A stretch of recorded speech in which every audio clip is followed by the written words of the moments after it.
So we're going to continue talking about mental prayer. Yesterday we were just reading from Father Marie Eugène of the Child Jesus, finding what prayer is, the actualization of the supernatural union between God and our soul. The machine is plugged in, but you have to turn it on. So if we're in the state of grace, it's plugged in, but we do have to turn it on, and that's what prayer is. So we have this union by sanctifying grace, but we don't do anything with it. In the beautiful sequence of the Mass of Pentecost, Veni Sancti Spiritus, at one point, there's an invocation to the Holy Ghost that calls him Dulcis Hospes Animae, the sweet guest of the soul. And if we're in the state of grace, he's there. But, are we there? Do we think of him? I remember once I went to a con for orders, when I was still a young Dominican. And Archbishop Lefebvre was there. And I just went my own. And, I'll talk to Archbishop Lefebvre. I mean, come on, I'm just still this kind of guy. But we came out of the factory one day, and I was sort of scurrying away. And he was there. And he said to me something like, "Oh, well, hey, Dominican there, aren't you going to talk to me?" That's sort of like God's like, so, right? We're kind of afraid, right? Who am I? But he wants to talk to us. Okay, so that's what mental prayer is. Okay, it's to talk to Jesus, right? That's what St. Therese says. If anyone loves me, he will keep my word, and my Father will love him, and we will come and dwell with and make our home with him.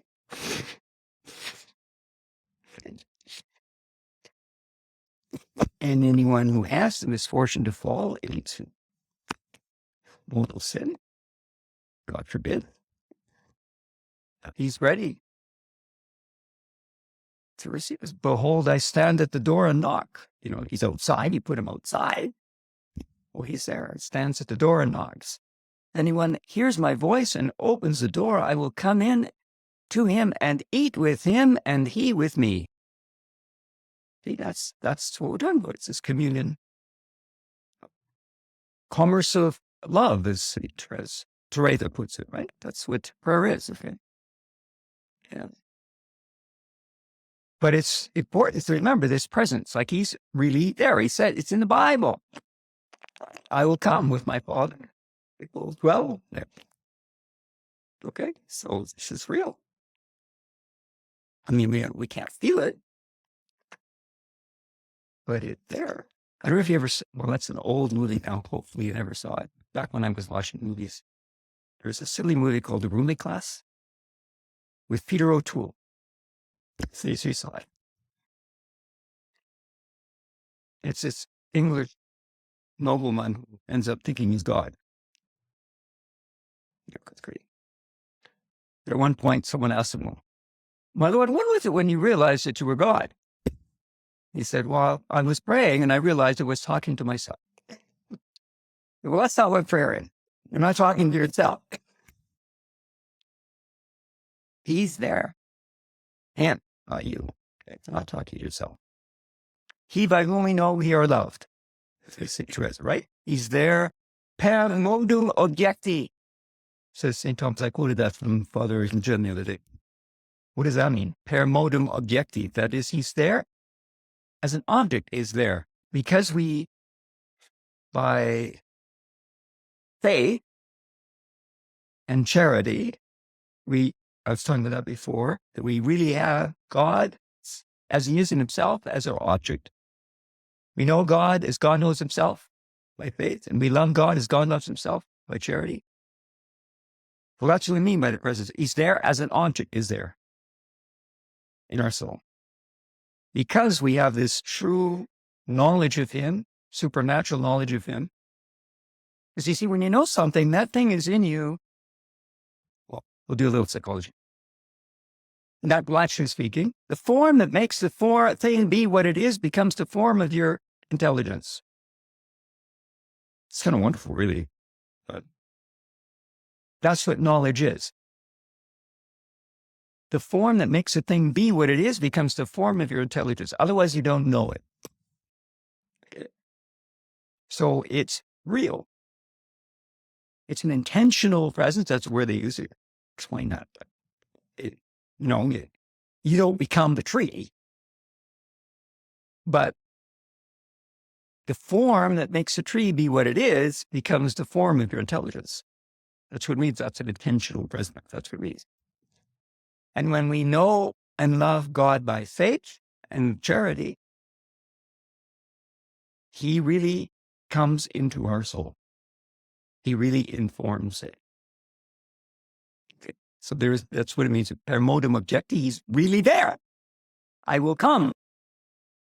See, and that's what prayer really is. It's, like I was saying, it's bathing in this presence, as our Lord did with the beatific vision. I mean, we don't have the beatific vision, but we have faith. I'm going to read again from Don Guiron, this profusion that I quoted before. Our soul is a dwelling with many apartments. In the first, it is there with the body. That is to say, with all the body's sensitiveness. Because I think we take the soul is the form of the body. It's not something just riding in a chariot like Plato said. It really is one thing. The soul and the body is one being. So it sees when the eye sees, hears when the ear hears. It moves with the muscles. It remembers, imagines, appreciates its senses. When we take part in all activities which are the common ground of its action with the body. So that's the first apartment. But that's not the only apartment. Some people think so. That's the only apartment they know, but there's more apartments that are a soul than that. Because that's just animals like that. They have souls, right? Animals have souls. Animals. It's not immoral, but it's a soul. It sees and it has sensitivity. In its second apartment, the soul is alone and acts alone. See, that's why you can even prove with philosophy, natural philosophy, that the soul is immortal. Because it has acts which are independent of the body. Because we know universal concepts. That is, universal natures even, Like we don't just know dogs, we know dogness, the nature of a dog, that all of these things share in, which is a universal, which is it's above singular things. And since we can know that thing which is immaterial, then we must be immaterial too, because agere sequitur esse. We do something that's immaterial, that is abstract, forms out of sensible things, then we must be immaterial as well. At least something in us is immaterial. That's what he's talking about. The soul is alone and acts alone. The soul has acts that are separate from the body. You can know immaterial things, which is a proof of its immortality, because if it can do something immaterial, then it is immaterial, and so it doesn't need matter to live, to continue. The body is there, it is always there, but it no longer acts. It has no part in the soul's action. The soul alone thinks and loves. It can know and love. The body with its senses prepares the matter and the elements, the conditions of the spiritual activity, but it has no part in producing it. So the wonderful thing about these first half of the 20th century is all the different orders, whenever they talk about theology or philosophy, they're Thomistic. Because Leo XIII, at the end of the 19th century, imposed that on everybody, and the 12th underlined it. Everybody has to be Thomist, so they all are Thomist. And it's wonderful, because they just bathe in the truth. And it's all these spiritual writers, even if they're not Dominican, are twins. And this is a perfect example. The soul alone thinks and loves. So the body, with its senses, prepares the matter and illness, conditions of the spiritual living, but has no part in producing. That room is closed. The soul is there alone and dwells there alone. In that spiritual relic, there's a part still more remote. So in fact, there's 3 rooms. There's a room with senses, there's a room apart from the senses, which is intellectual, but there's a 3rd room. A spiritual dwelling that is still more remote. It is the dwelling place of being with a big B, who communicates himself and makes us to be. And that's a whole thing. See, that's why God is everywhere. Because he has to be there to give being. Nobody else can give being except God, because he is being. I am who am. And he can't sort of, send it, hear it with an angel, send some being over there. It doesn't work. He's got to be there to give it. So that's why God is everywhere. He's even, even in the fallen spirit, he's in Satan, giving him being. He's there. But we'll see. We are so accustomed to live to what turned outwards, and objects and sense keep us so turned, we hardly ever open the door of that chamber and scarcely give it a glance.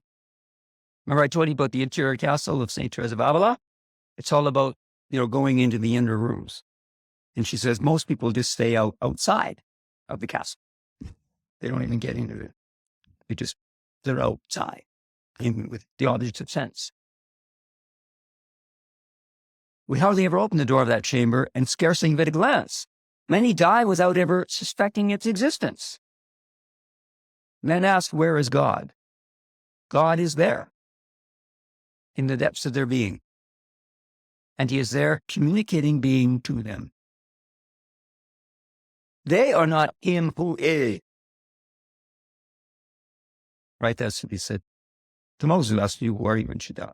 I am he who is. Tell him he who is sent you. They receive being. They receive a part of the being which does not depend upon themselves. They receive it for a certain time and under certain forms. And from his beyond, God gives them existence.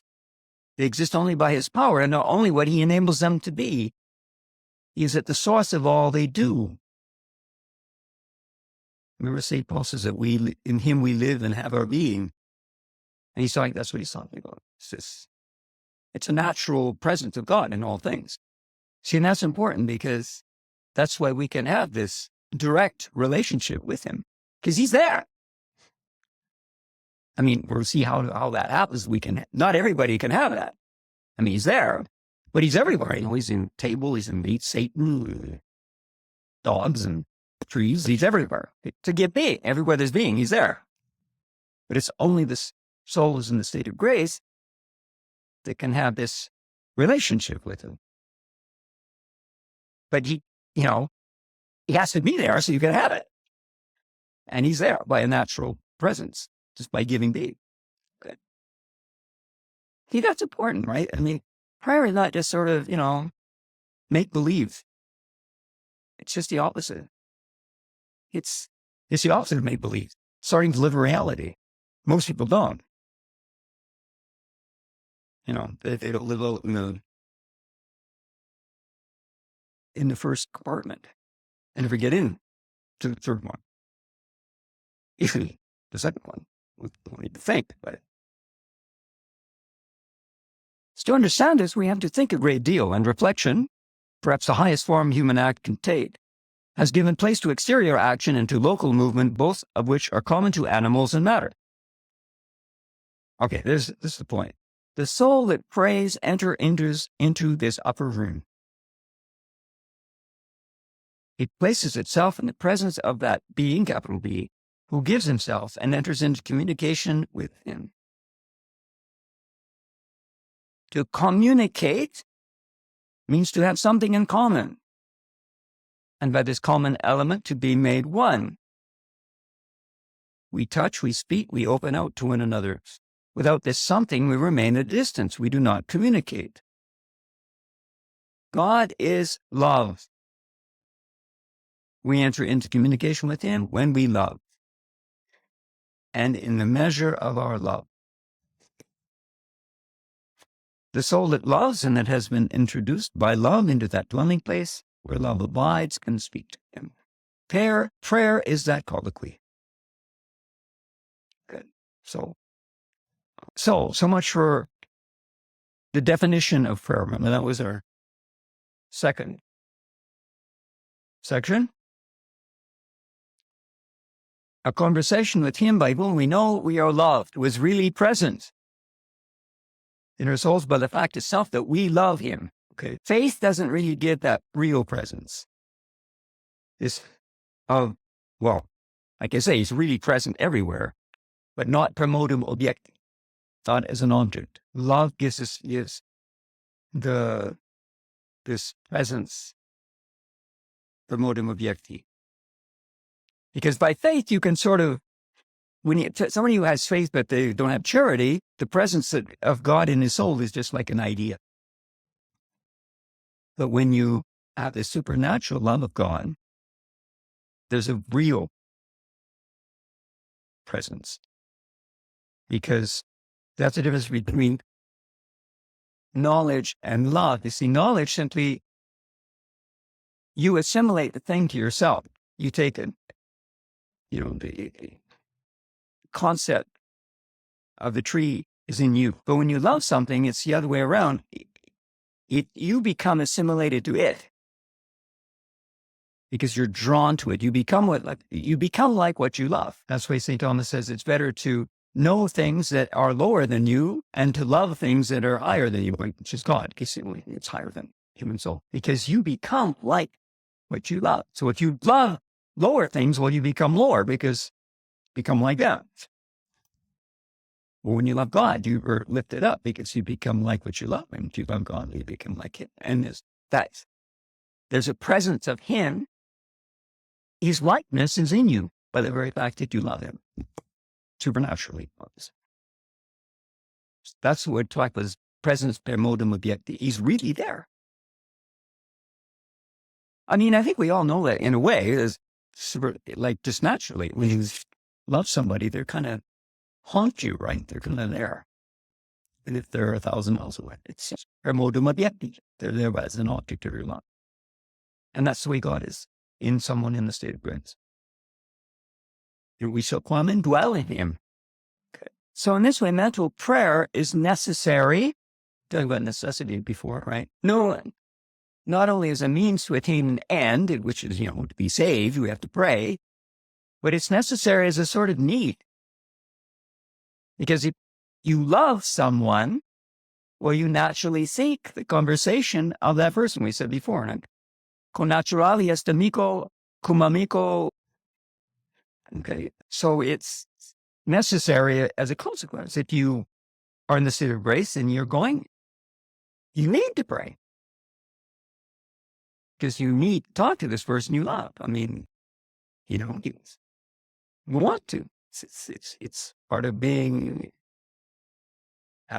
loving them. If you don't want to talk to them, well, you don't love them. That's simple. So prayer becomes, it's mental prayer is necessary as a consequence of being saved. I got to read this to you. I'm not sure how far we're going to get, but in this, I've got some readings of Taller. I got to write his name down. Maybe you never heard him, really. He's not, well, he's known by people who are, religious priests, people like that. Right. John Taller. 14th century. Look, you've heard of Henry Simsel, Blessed Henry Simsel, we do at the same time. And he's quoted by, St. Teresa of Chaldees quotes it, for example. So if we have time once the book is over, I'll let you hear some. I just made some readings for a retreat I preached to some priests in Canada. And I'll let you listen. I'm not sure if this is on there or not, but it's okay to listen to it twice. It's a beautiful text from his fourth sermon for the exaltation of Holy Cross. And I think I told you, these sermons are preached to Dominican contemplative nuns. So he's always talking about spiritual life.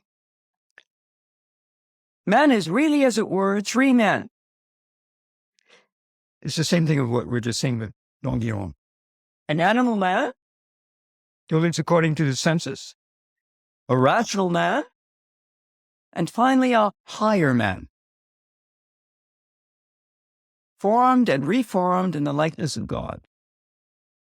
We must all withdraw into this highest and innermost part of ourselves. It is with this higher man that we must come face to face with the divine abyss, become detached from ourselves, and give ourselves up as captives to God. I think you get a taste already what he's like. He's very strong, but it's potent stuff. It's really good. We must rise above the two lower parts of ourselves and hold them in check. St. Bernard said in this connection, quote, "The effort required for us to tear away the animal part of ourselves, with its delight in the senses, from the things which it has loved," and you know well what a hard cross that is no greater than the effort needed to draw the outward man into the inward man,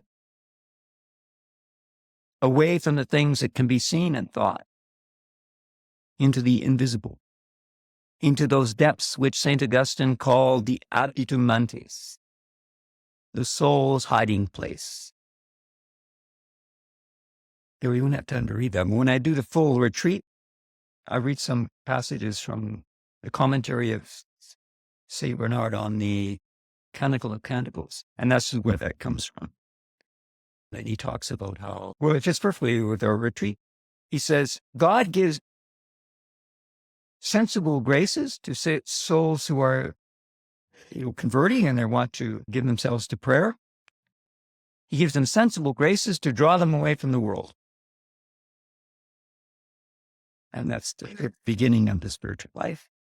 You have these consolations so that you will leave those other sensible things in the world, because this is sweeter that you're just sort of lured away from the world. But then he says, in order to progress, God has to take away those consolations because they're sensible and God's spiritual. So in order to attain to union with God, well, that's got to go. But he says, when that happens, it's really hard because these sensible consolations had to be very strong to take you away from the consolations of the world. They had to be stronger. So when they go, I mean, that's really hard. That's the sensible, the dark night of the senses. And St. John of the Cross says it's common. It happens to everybody, who tries to live spiritual life. It's when you start, you have these certain consolations that bring you, we want to start to live the spiritual life to draw you out of the world. But then that's got to go. Because, the senses is not the spirit. And so you start to have dryness. And it's perfectly normal. But that's where, you have to start to persevere. It's not easy. Anyway, I'll go on here. This is time of getting this abitum hiding place. Let us accept as our cross all the trials and crosses which afflict our animal and rational beings. These two levels right now. Even when they look like hindrances and obstacles to our progress toward God. And let us offer them all up to Him. Let us see them for what they are. things that concern and affect only our lower selves. And then let us rise with all our might into our higher faculties. See, this is why prayer is difficult.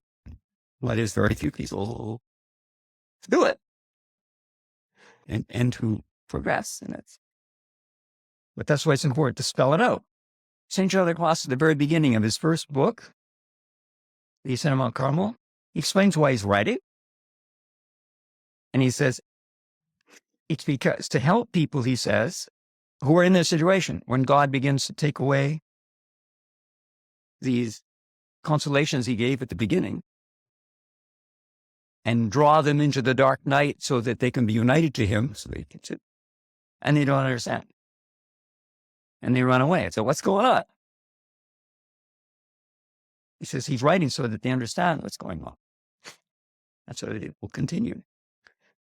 This is normal, and it's necessary, because God is spirit, not flesh. It's not sensible consolation. So that has to happen.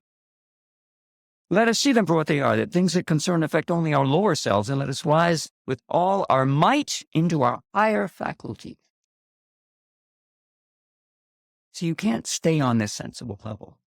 You have to progress. It's always the same thing. You don't go up forward, you're going to go back.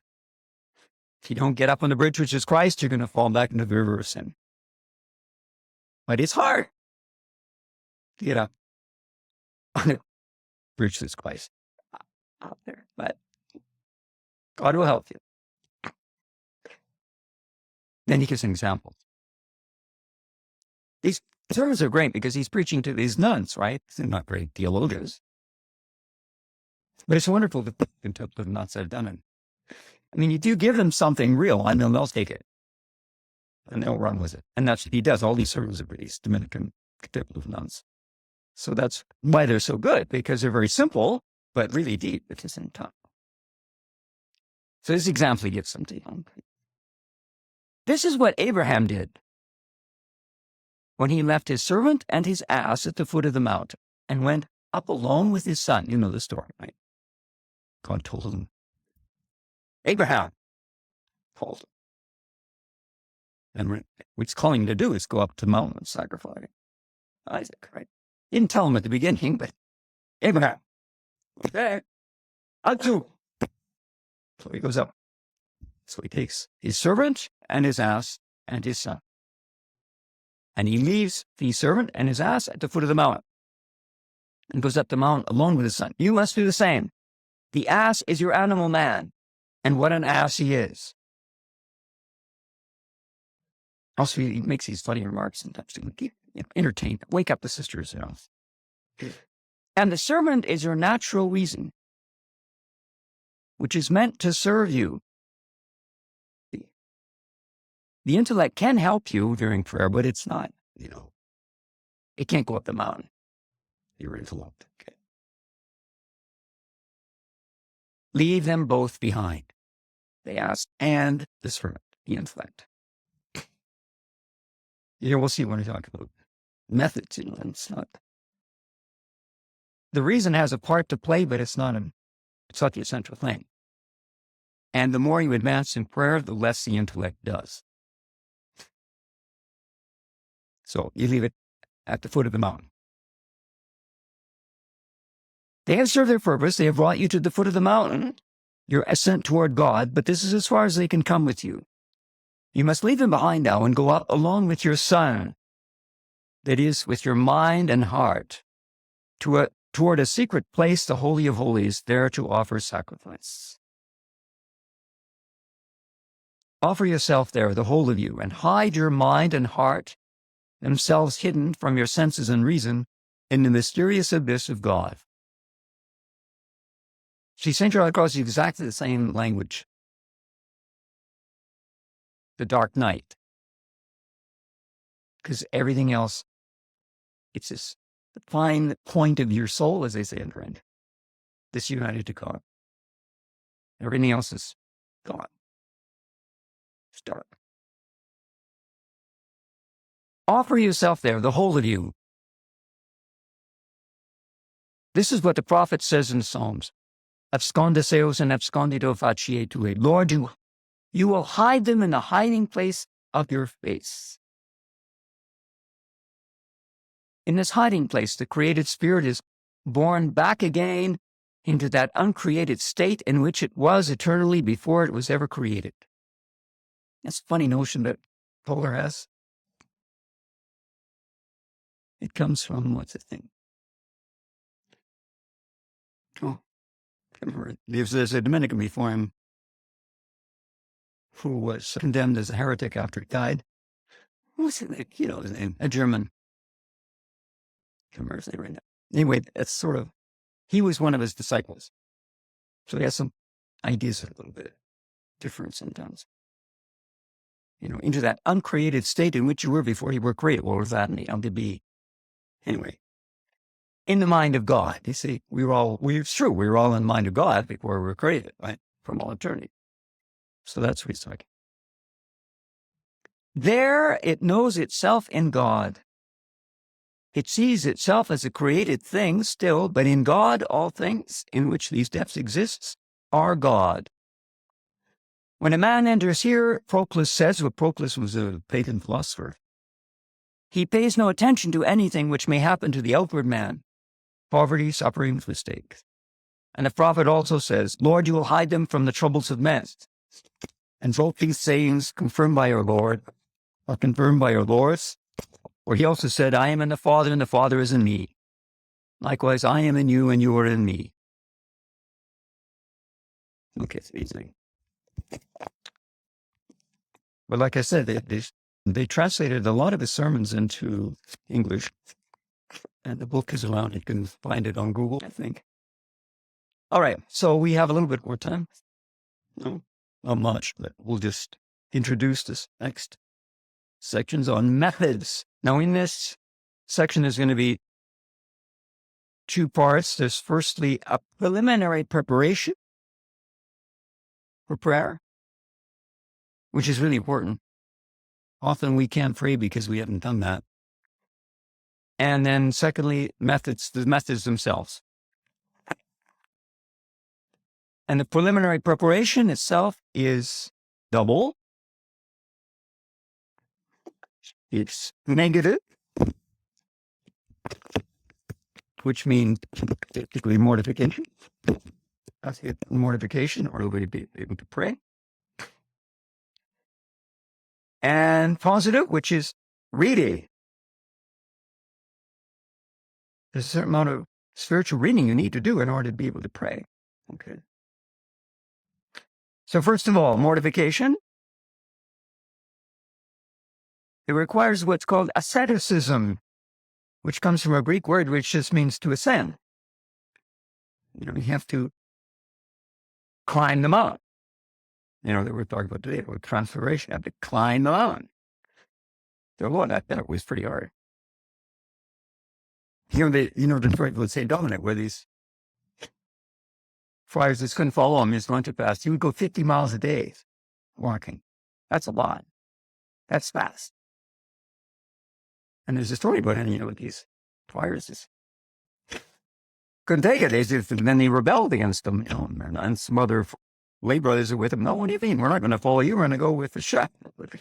St. Dominic. I'm sure with our Lord, it's the same thing going up the mountain. Maybe that's why there's only 3 apostles with him. Keep up with them. But this is necessary in prayer because to make this,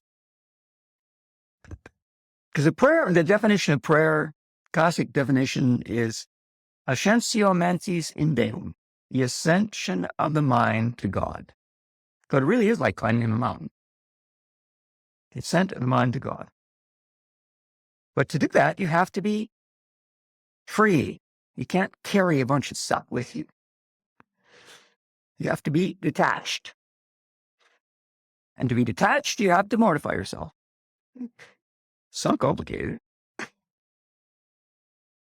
And that's, the contemplative orders especially, that's what they do. They have these.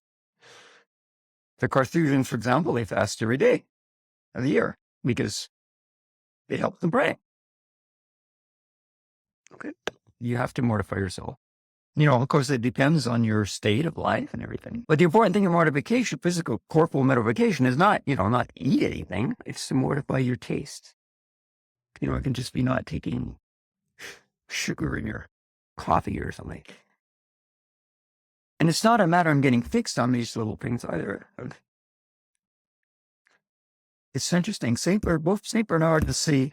Thomas, they say similar stories. St. Bernard once, they say he would drink a bowl of oil without realizing it.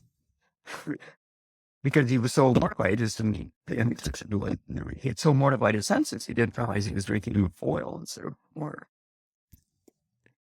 And they say about St. Thomas, they had to keep things away from him during that table because he would just pick it up and eat it no matter what it was. Because they always said because he lost his sense of taste, he had no sense of taste. Which is really hard to eat like that. See, that's sort of what you're trying to get at, is to mortify it. But secondly, more important than corporal mortification is interior mortification. To be silent when you want to speak, or to accept humiliations without retaliating, defending yourself. Or when you want to criticize someone, for example, just try it. That's a very good mortification. And because it's spiritual, it's better than more corporal mortification. But you need to do corporal mortification, or you're not going to be able to do the other. You have to start at corporal mortification. So that's why we have these mortifications in the rule. Well, I don't have time to read all this, but St. John of the Cross has what's called the precautions. There's one of the religious asked him for advice. Wait a minute, no, this is different. This is for the discalced nuns at Beas, where he was a confessor. And he gave them what they call the precautions. It's just a list of counsel. How to. And it's a list of, I think, three each. One for things against the world, against the flesh, and against the devil.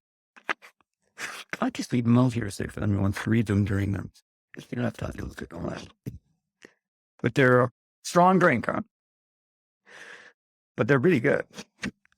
And again, you have to be careful with St. John of the Cross, because he speaks really strongly.